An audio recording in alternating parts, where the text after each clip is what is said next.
Alright, so on AC stuff, we've got the AC compressor down there. We have the smaller line coming off the AC going to the top end of the condenser. This is a number 8 line, I believe. And it goes into the top of the condenser. Coming out of the bottom of the condenser, we got a number 6 line going to the dryer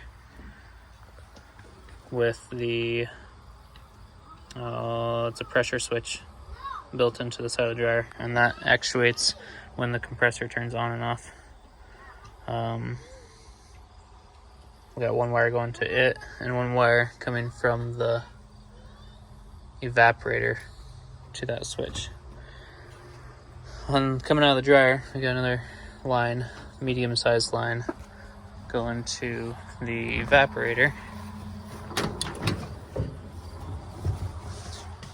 and it goes into this expansion valve, and then coming out of the end of the evaporator, I have the largest line, and it comes up here, and it goes to that side of the compressor. To make all that work, I'm not sure how, but there's a fitting on this side. This is called the high side, but that's the smaller of the two fittings, and then this is the larger of the two fittings, and it's got to be on the low side.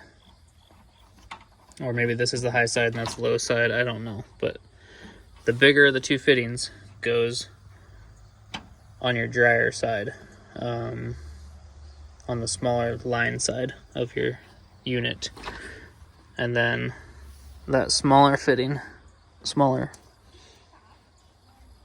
hookup anyway, goes on your bigger line, on your bigger side of your compressor. So, and then the wiring for that is a green wire coming off of your evaporator system.